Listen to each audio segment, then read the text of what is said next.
There is a moment in every man's life when he stops performing strength and starts living it.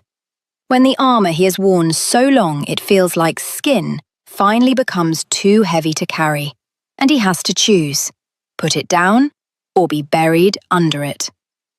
Kwon Kang had been wearing his armor since he was 14 years old. He had thought it was permanent. He had thought it was him. And then a 5-year-old girl with 2 messy hair puffs and a plastic cup had looked at him and seen straight through every single layer of it, all the way down to the man underneath who was desperately, quietly, achingly lonely, and called him by his name. He got out of the car. Sung Min moved to follow and Kang held up one hand without looking back. "Stay here," he said. And then he walked into the building that housed Park Do-hyun's private offices. Alone, with the kind of calm that is not the absence of emotion, but the complete, total mastery of it. He had called ahead. Of course he had called ahead. Kwon Kang did not ambush. He announced himself and made the other person wait in the knowledge of his arrival, because the waiting was always worse than the meeting.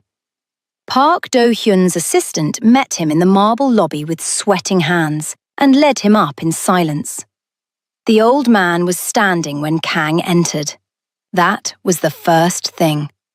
Park Do-hyun always sat when subordinates entered. He stood for equals and stood differently for threats. He was standing the second way now.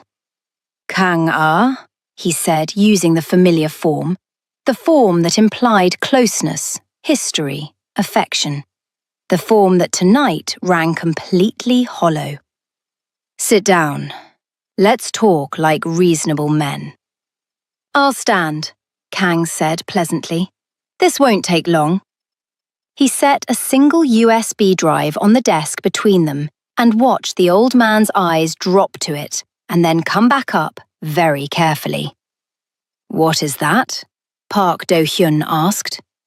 "A copy," Kang said. "The original is already somewhere you cannot reach." He paused. "You had a journalist put a story about Michelle in 3 publications this morning. You used Han Seo-yeon to try and frighten her 2 weeks ago. And before any of that, you have been quietly moving board proxies to build a majority position that would allow you to call an emergency shareholders meeting and remove me as chairman." He tilted his head slightly. "Did I miss anything?" The old man's expression did something complicated, a calculation happening behind his eyes. "You're letting emotions compromise your judgment," Park Do-hyun said carefully. "This woman, her name is Michelle. This situation is creating exposure for the group. The press attention, the questions about your personal life. These things have consequences for all of us. I was protecting the business." Kang looked at him for a long moment. "No," he said quietly. "You were protecting your leverage. There is a difference." He pulled out a chair and sat down after all, folding himself into it with complete ease, and suddenly Park Do-hyun was the one standing, which was a reversal the old man clearly felt. "The drive contains documentation of every proxy arrangement you have made in the past 6 years that violates the shareholder agreement my father signed. It also contains records of 3 transactions in 2019 that were not disclosed to the board. Any one of them would be enough. All 3 together would be something significantly worse than embarrassing." The silence in the room had weight. "You've been building that file for years," Park Do-hyun said slowly. The calculation in his eyes had shifted to something closer to respect, the reluctant kind. "I've been building it since I was 27, Kang said. "When I first began to suspect that my father's heart attack was not entirely natural." He let that land. He watched it land. "I wasn't ready to use it then. I am ready now." Another pause, careful and deliberate. The story about Michelle disappears from every platform by tonight. You retract your proxy arrangements and restore the board composition to its original structure within 10 business days. And you never contact her, or go near her, or involve yourself in my personal life in any capacity again. Park Do-hyun's jaw was tight. And if I don't? Kang smiled. It was not a warm smile. Then I stop being reasonable. He stood up, smoothed his coat. I have been very patient with you, Do-hyun-shi. I respected your relationship with my father. I gave you time and space and far more latitude than you deserved. That consideration is over now. He walked toward the door and then stopped, his hand resting on the frame. Oh, and the article about my father's death. The one that was buried in 2009. I found it. I know who paid to have it buried. I know what it would mean if it surfaced now. He looked back over his shoulder. Consider that a receipt, not a threat, just so we understand each other completely. He left. In the elevator going down, alone, he let out one slow breath. His hands were completely steady. That was how he had been trained. That was the armor doing its job. But underneath the steadiness, his heart was hammering. Because this was the most dangerous move he had made in his professional life. And the reason he had made it was a woman in a third-floor walk-up in Mapo-gu who had looked him in the eyes and said, with all her considerable pride fully intact, "I will pay you back whatever you spent." He wanted to protect her. He wanted it with a fierceness that surprised him every time he examined it. He got back in the car and told Song-min to drive to Mapo. She was awake when he got there. He knew she would be. He had learned that Michelle Okafor did not sleep when she was carrying something. She processed, she sat, she thought. And when she had turned something over enough times to understand its shape, only then would she rest. She opened the door before he knocked. She had heard the elevator, the working elevator apparently, because tonight of all nights, the building's ancient machinery had chosen to function. And she was standing in the doorway in a loose sweater, and her reading glasses pushed up on her head. And when she saw his face, she stepped back without a word and let him in. Mirabelle was asleep. The apartment was quiet. She poured 2 cups of tea without asking, and they sat at the small kitchen table across from each other, and Kang told her everything. Not the curated version. Not the protective version where he softened the edges to spare her. All of it.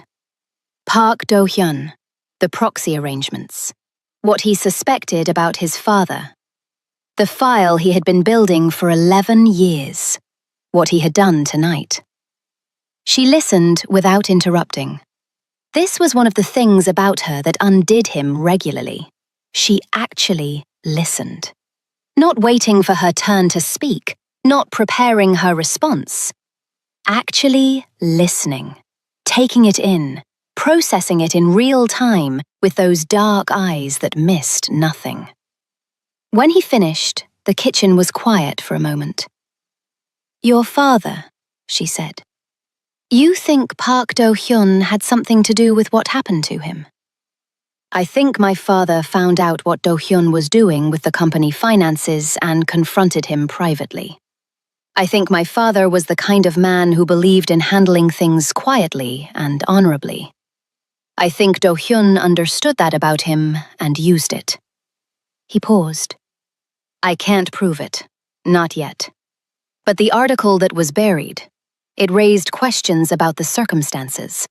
Questions that were answered very quickly and very cleanly by people connected to Do-hyun." Michelle was quiet for a moment. "Kang, this man, if he did what you think he did to your father, he's not going to just accept what happened tonight and walk away. Filing the board documents, yes. The press articles, yes. But the larger thing... I know, he said. I know he won't. Then what you did tonight? She leaned forward slightly. You declared war. He met her eyes. I declared war the moment I got in that car with Mirabel. I just didn't know it yet. A pause. I need you to understand that the situation may become more difficult before it becomes easier. I need you to know that with complete honesty, because you deserve honesty, and you deserve to make your own decisions with full information. His voice was even, but there was something underneath it that she was learning to hear.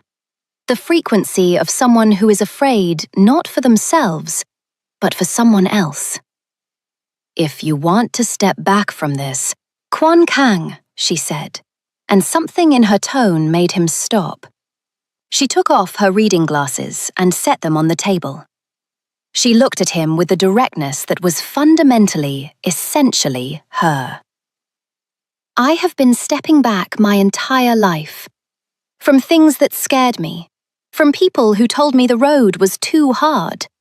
From situations where I was the only one who would lose if it went wrong. She folded her hands on the table. I am tired of stepping back. You asked me to trust you. She paused. So trust me back. He stared at her. Something in his chest did something architectural. A wall not breaking exactly, but becoming a window. Okay, he said. It was barely above a whisper. Good. She picked up her tea. Now tell me about your father. Not the business parts. Tell me about him as a man. He had not spoken about his father to anyone in years. He had not spoken about him as a man, not as a chairman, not as a figure, but as a person, perhaps ever. He looked at this woman across a small kitchen table in a small apartment in Mapo-gu, and he opened his mouth, and he spoke. He talked for almost an hour. His father's laugh, the way he had smelled like a specific cedar and leather combination that Kang could still conjure without effort. The fishing trips that his father had called mandatory and his young self had called torture, and that he would give absolutely anything now to have one more of. The advice his father had given him at 17, that he had been too arrogant to hear, and spent his 30s finally understanding. Michelle listened. When he paused, she asked questions. Not probing ones, not therapeutic ones, human ones. What did he look like? Was he funny? Did he know how to cook? Did he love your mother? He loved my mother the way people love things they know they can lose, Kang said. Very completely and very carefully. Michelle was quiet for a moment. That's beautiful, she said. And sad. Most beautiful things are, he said, and he was looking at her when he said it, and they both understood that he was not talking about his father anymore. If this story is moving you the way it's moving us, please hit the like button right now and subscribe, because what happens next is going to shake you to your core. The next morning, the articles were gone. Not archived, not updated with corrections. Gone. Removed completely, as if they had never existed. Chisholm texted Michelle 17 separate messages about it, with increasing levels of astonishment. Blessing called and said something in Igbo that Michelle chose not to translate for present company. But the removal of the articles was only the first thing that happened. The second thing happened at Mirabel's school. Michelle got a call at 11 in the morning from the school administrator, her voice very carefully neutral in the way that meant something was happening that required neutrality. Ms. Okafor, there is a situation at the school involving Mirabel that we'd like you to come in for. Mirabel is completely fine and safe, she added quickly. but we feel this should be handled with a parent present. Michelle was there in 20 minutes. Kang, who she had called without entirely planning to, arrived 4 minutes after her, which meant he had broken several traffic laws, and Sung Min had not objected. In the administrator's office, a small but dramatically serious situation had unfolded. A boy in Mirabelle's class, the son of a relatively prominent Seoul family, 7 years old and already fluent in the language of inherited entitlement, had told Mirabelle that morning that she didn't belong in Korea, that her mother was in the news for bad things, and that she should go back to Africa. Mirabelle had listened to this with great patience. Then she had stood up from her seat, walked over to the boy, looked him directly in the eye, and said in flawless Korean, "My mother is the strongest person I know, and the news is wrong, and my father is going to come fix it." The class had gone extremely quiet at the words, "my father." The boy had said, "You don't have a father." Mirabelle had considered this for a moment, and then said very calmly, "I will soon," and walked back to her seat. The administrator read this account from her notes with the neutral tone of someone trying very hard not to show that she found it remarkable. Michelle sat in the chair across from the desk, with her hand pressed over her mouth. Kang sat beside her in absolute stillness. When the administrator finished, Michelle said carefully, "I'll speak to Mirabelle about the appropriate way to—" "May I?" Kang said quietly. Both women looked at him. "May I speak to her?" he said. "If that's appropriate, if that's acceptable." The administrator looked at Michelle. Michelle looked at Kang for a long moment with an expression that had too many things in it to name all at once. "Yes," she said. Mirabelle was brought in.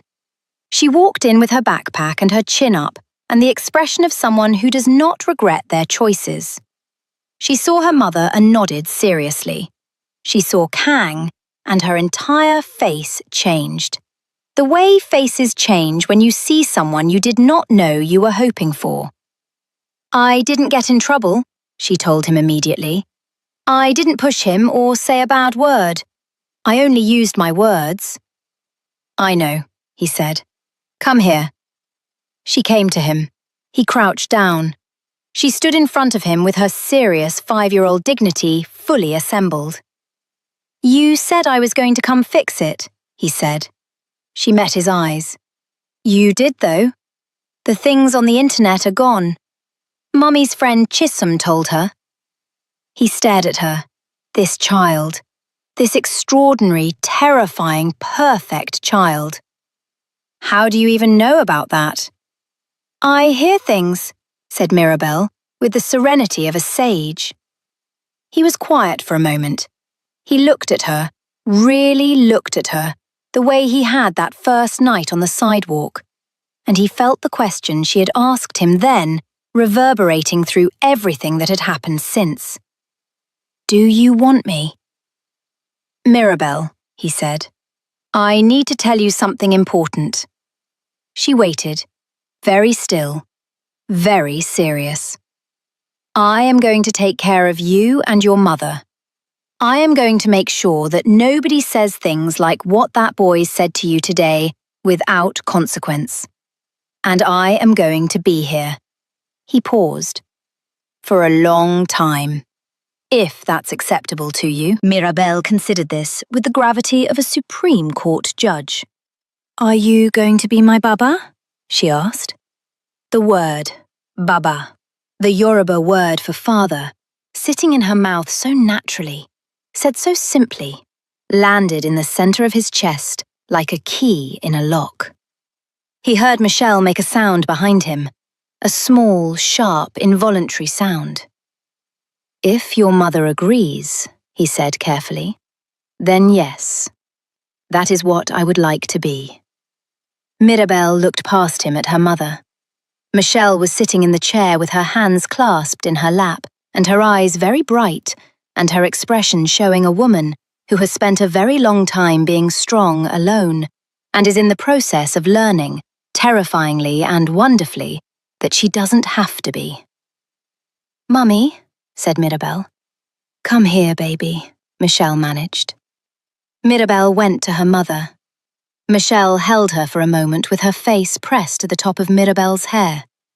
Then she looked up at Kang, still crouched in the middle of the administrator's office, in his expensive suit, on the floor for the second time in their acquaintance, and she said with a voice that was steady, but just barely, "We'll talk. At home. Tonight." He nodded. He stood up. He thanked the administrator. He walked out of the school into the bright Seoul morning and stood on the pavement and tipped his head back and looked at the sky. Sung Min, who had been waiting by the car, watched his employer standing there and wisely said absolutely nothing. The evening came with all the weight of something important. Mirabelle had been bathed and fed and tucked in with her rabbit and told 3 stories, one by Michelle, one by Kang at Mirabelle's specific request, which had been about a general who learned that the most powerful thing he ever commanded was not an army, but a family, and which Michelle had listened to from the doorway with her arms crossed and her heart wide open. When Mirabelle was asleep, they sat on the small sofa together. Not at opposite ends this time. Close. Close enough that she could feel the warmth of him. The apartment was quiet except for the sounds of the city coming through the thin walls. Seoul, alive and enormous and indifferent, going about its business outside, while inside this small, warm room, something enormous was quietly happening. "I need to ask you something," Michelle said. "And I need you to answer me honestly. Not carefully, not politically. Honestly." "Yes," he said. "Do you love me? Or do you love the idea of what we are?" She kept her eyes forward. "Because I am not a project. I'm not something to rescue, and I'm not a feeling you're having because your life was empty and we filled it. I need to know the difference, Kang, because if I open this door..." She stopped, started again. "If I open this door all the way and let you in, you and I both know there is no version of this where I can close it again. Not me. I'm not built that way. So I need to know." The room was very still. He didn't answer immediately. He thought about what she had asked with the seriousness it deserved. Really thought, instead of reaching for the smooth, prepared response. When he spoke, his voice was low and unhurried. 3 years ago, he said, I sat in a meeting with 8 people and made a decision that changed the financial trajectory of 4,000 employees, and I felt nothing. Not satisfaction, not stress, nothing. I went home to a house with 14 rooms, and I sat in one of them, and I ate dinner alone and watched the news and went to sleep. And that was a completely typical day. He paused. "And then your daughter grabbed my coat on a sidewalk, and I sat on a hospital floor holding a plastic cup, and you argued with me about a car I had already sent, and I stood in front of a wall of drawings and felt something I had forgotten was possible." Another pause. "I don't love an idea. I have spent my entire adult life surrounded by ideas, and they have never once made me sit on a floor or break 11 years of professional strategy in a single evening, or eat a slightly crushed granola bar from a 5-year-old's lunchbox without asking what was in it." He turned to look at her finally. "I love you. Specifically, inconveniently, completely. You, Michelle. The arguments and the pride and the 4-syllable name and the way you make tea when something is serious and the face you make when Mirabelle says something that breaks you open. That is what I love." She looked at him for a long time. Her eyes were very bright. "The granola bar had raisins in it," she said, her voice slightly unsteady.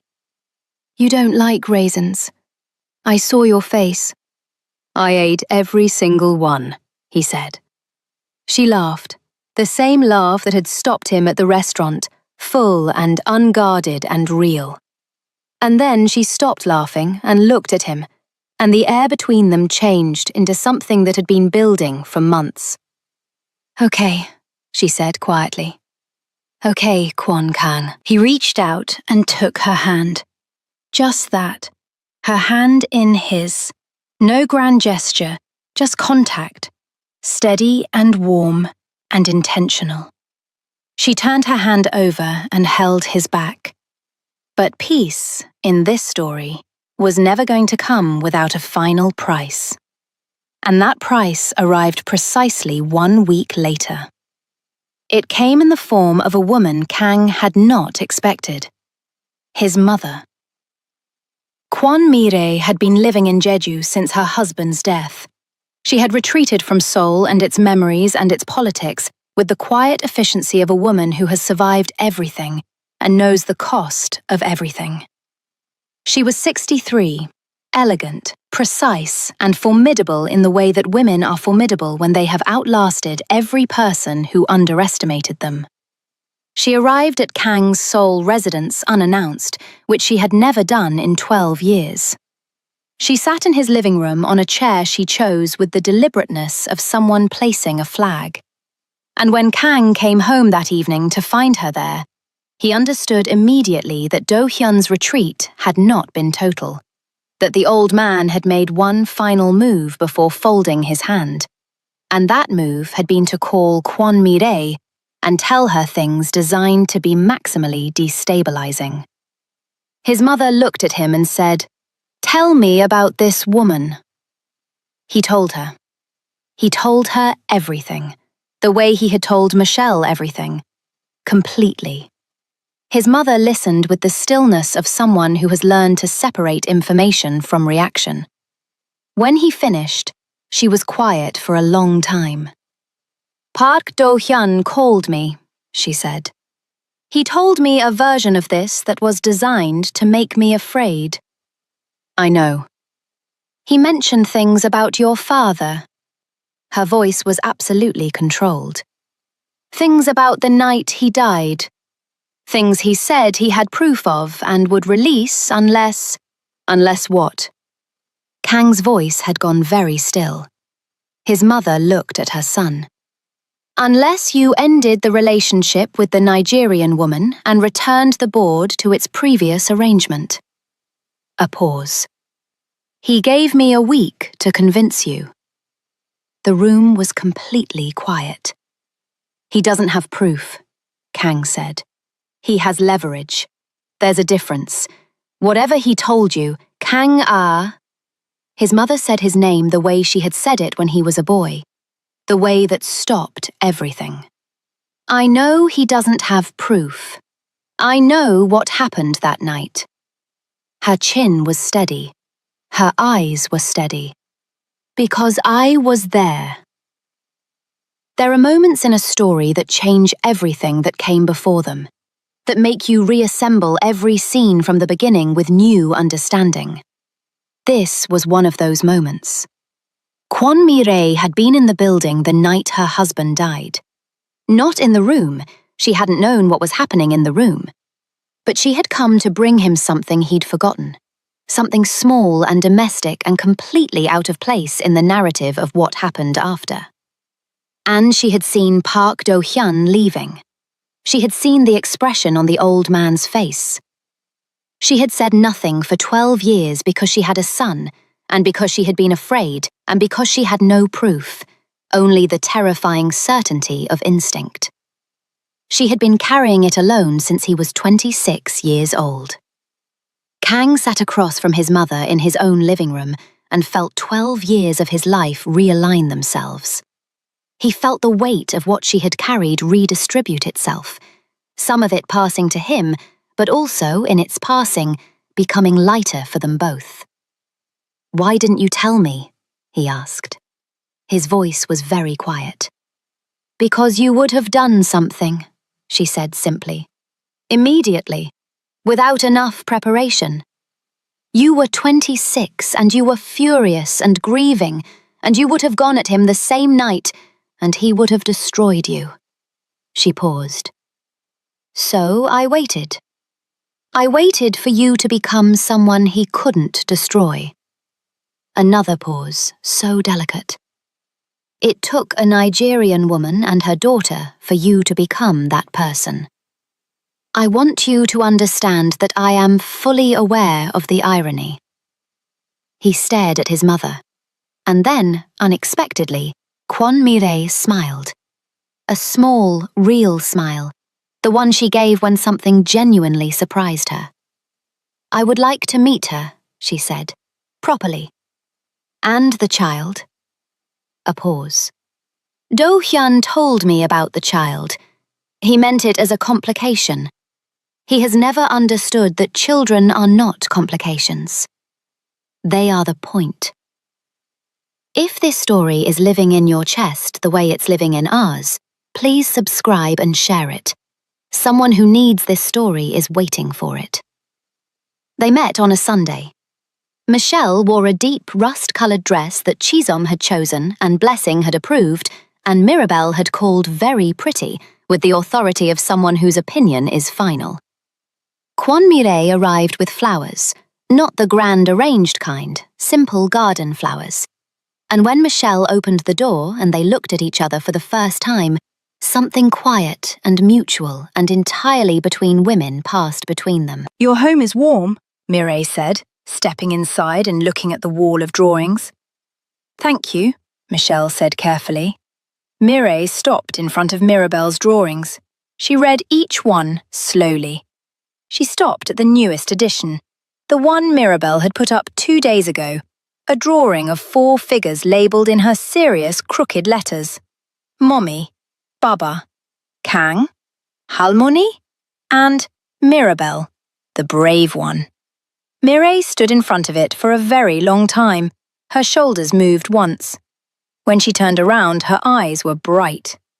She called me Halmoni, she said, the Korean word for grandmother, with a question mark. She wasn't sure if it was too forward, Michelle said. Where is she? Mireille asked.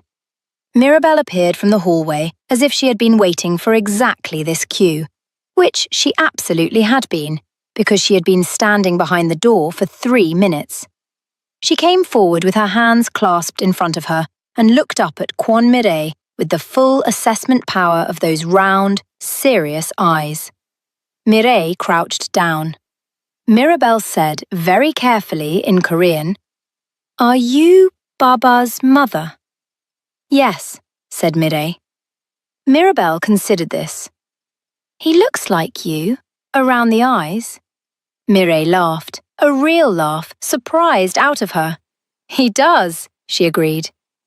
Can I call you Halmoni? Mirabelle asked. Mireille reached out and gently fixed one of Mirabelle's coming undone hair puffs with the automatic tenderness of a woman who has been waiting a very long time for a grandchild. Yes, she said. I would like that very much. Michelle, watching from the kitchen doorway, pressed both hands over her face. Kang appeared beside her. He stood close without touching, letting her have the moment. You're shaking, he said softly.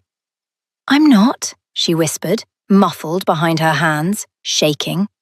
He put his arm around her. She leaned into him, not dramatically, just the quiet lean of someone who is finally letting someone else hold some of the weight. She put a question mark, Michelle said from behind her hands. She wasn't sure if it was allowed. Everything is allowed, he said. Everything. Park Do-hyun resigned from the board 17 days later, citing health reasons. 3 of his proxies followed. The documentation Kang held was enough to ensure the resignation was quiet. No public exposure, no scandal, but also no ambiguity about what had been surrendered. Kwanmire, after a conversation with her son that lasted 4 hours and covered 12 years of held information, agreed to give a formal witness statement to a private investigator, the beginning of what would eventually become a much longer reckoning with what had happened to her husband. That reckoning was still ahead of them, but it had been started. The door had been opened. Han Soyeon, for her part, simply disappeared back into her world. She was a clever enough woman to recognize when a campaign had failed, and she was proud enough not to continue one she couldn't win. The broken elevator in Michelle's building was fixed. Kang arranged it anonymously. The building manager told every resident it had been an anonymous donation. Michelle found out it was him 3 weeks later and called him and said, "The elevator?" "I have no idea what you're talking about," he said. "Kwon Kang." The building was a safety hazard. "You are so practical," he suggested. "Impossible," she finished, and he could hear her smiling, and he stood in his large glass office surrounded by the Seoul skyline and felt something he had given up on feeling in this building. Happy. Specifically, quietly, solidly happy. Mirabelle started calling him Baba consistently about a month later. Not as a question, as a fact. The way she called her mother Mommy, matter-of-factly, fully, with total certainty. He was sitting beside her on the floor working on a drawing when she said it the first time, without the question mark, without ceremony, just, "Baba, can you pass the blue?" He passed the blue. His hand was completely steady. The evening that marked the true ending of this chapter, and the beginning of whatever was coming next, was ordinary in the way that the most important moments always are. Kang was at the apartment for dinner. Michelle was cooking. The real kind, the Nigerian kind, the kind that filled the small apartment with smells that were warm and complex and entirely themselves. Mireille had come because she came most Sundays now, and she was at the table teaching Mirabelle a Korean card game with great seriousness. The sound of Mirabelle's shrieks of outrage when she lost filled the apartment in waves. Kang was leaning in the kitchen doorway, watching Michelle cook. She turned and caught him watching and said, "What?" "Nothing," he said. "You're staring." "I'm looking," he said. "There's a difference." She pointed her cooking spoon at him. "Help or move?" He moved into the kitchen and stood beside her, and she handed him something to stir without looking, and they stood close in the small, warm kitchen while his mother and his daughter, the thought still unlocked something in him every time, laughed loudly over a card game in the next room. "Kang," she said, stirring her pot. Are you happy?" He was quiet for a moment, not because he didn't know the answer, but because he was feeling the full weight of it, the realness of it, the unexpected, unplanned, inconvenient, perfect realness of standing in a small kitchen in Mapo-gu with a woman he loved who smelled like her cooking and her perfume and herself. "Yes," he said. "Are you?" She was quiet for her own moment. Then she reached over without looking and found his hand with hers, briefly, warmly, solidly, and then went back to stirring. "Yes," she said. From the next room, Mirabelle announced at maximum volume that Haumoni was cheating, and Mireille denied it with great dignity, and Michelle laughed, and Kang looked at all of it, the small table and the noisy child, and his mother's rare, genuine laughter, and this woman at the stove, and thought of the cold sidewalk and the small hand on his sleeve, and the question that had changed everything. "Do you want me?" "Yes," he thought, "with everything I am. Yes." But not everything was settled. Not yet. Because what Kang still didn't know, what was waiting quietly in a file that Mireille hadn't yet shown him, in evidence she had kept for 12 years that went further than anyone had imagined, was the name of the second person involved in what happened to his father. Not Do-hyun alone. Someone else. Someone still inside the Kwon group. Someone who had been watching Kang build his empire and waiting very patiently for exactly the right moment. That moment was coming, and this time, the threat wouldn't come for Kang, it would come for Michelle. That's where we have to leave you today, right at the edge of everything.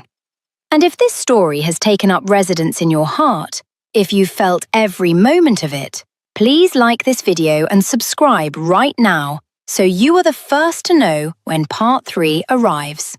Share this with someone who deserves a love story this powerful, because the best part, loves, the most dramatic, the most emotional, the most beautiful part of this story is still ahead.